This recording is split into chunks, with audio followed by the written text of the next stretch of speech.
Well, slip and fall or trip and fall accidents are common in Florida.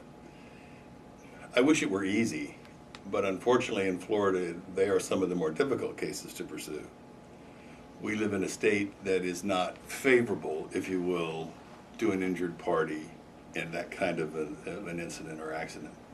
For example, let's assume that you were in a grocery store or a market somewhere and you were in their food department purchasing food, which you were wanting to pay, help them make money, and you fall and you break your arm.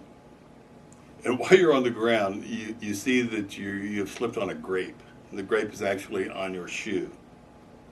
Now you would think that because of that fact pattern, that store owes you the medical bills and the pain and suffering. That's not the law in Florida.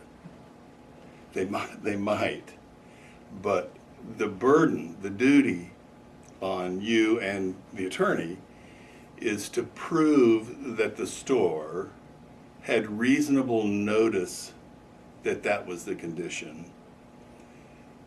They don't have to have a sentinel stand in the produce department and every time a grape falls off, run over and pick it up. As long as they can show that they have exercised reasonable care. And that's an interesting question of what is reasonable care. A lot of people believe, and I would say that I would also, that I broke my arm and I was on a grape and you should pay for me. But if we can show that they had notice or they should have known, or that there were tracks and people had been there long enough that they should have known that there was something dangerous, then we do okay. It just isn't very easy.